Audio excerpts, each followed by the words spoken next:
Hi every one, good morning. ഇന്ന് നമ്മളൊന്ന് get ready ആവാൻ വേണ്ടിയിട്ട് പോവുകയാണ്, നമ്മുടെ ഒരു കസിൻ്റെ വെഡ്ഡിങ്ങിന് വേണ്ടിയിട്ട്. സോ രാവിലെ തന്നെ ആരോമലിനെ കുത്തിപ്പൊക്കി നമ്മൾ സ്വന്തം രാജി ചേച്ചിയുടെ വെഡ്വേയിലേക്കാണ് നമ്മൾ പോയിക്കൊണ്ടിരിക്കുന്നത്. ബട്ട് ഇന്ന് എന്നെ റെഡിയാക്കുന്നത് ആദ്യമായിരിക്കും, ചേച്ചിയുടെ മോനാണ്. ചേച്ചിക്ക് ഇന്നൊരു വെഡ്ഡിങ് മേക്ക് ഓവർ ഉണ്ടായിരുന്നു, വർക്കുണ്ടായിരുന്നത് കൊണ്ട് ചേച്ചി വരാൻ കുറച്ച് ലേറ്റാവും. പക്ഷെ സാരിയൊക്കെ എല്ലാം സെറ്റ് ചെയ്ത് വെച്ചിട്ടാണ് ചേച്ചി പോയേക്കുന്നത്. സാരിയൊക്കെ ഡ്രേപ്പ് ചെയ്തിരുന്നത് ചേച്ചി ആയിരിക്കും. ഞാൻ ഇന്നലെ സാരിയൊക്കെ ചേച്ചിയുടെ അടുത്ത് കൊണ്ട് കൊടുത്തിട്ടുണ്ടായിരുന്നു. അപ്പം നമ്മൾ എത്തിയപ്പോഴത്തേക്കും ആദ്യം വന്ന് നമ്മളെ വെയിറ്റ് ചെയ്ത് കുറച്ച് നേരം കിടന്ന് ഉറങ്ങിപ്പോയി.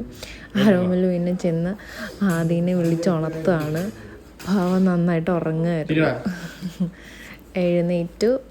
പിന്നെ നമുക്ക് കുറച്ച് സമയം കിട്ടിയപ്പോൾ നമ്മൾ ഒരു ട്രാൻസിഷൻ വീഡിയോയ്ക്കുള്ള ഫസ്റ്റ് പാർട്ടൊക്കെ എടുത്തു വെച്ചു. എന്നിട്ട് പയ്യനെ നമ്മൾ മേക്ക് ഓവറൊക്കെ സ്റ്റാർട്ട്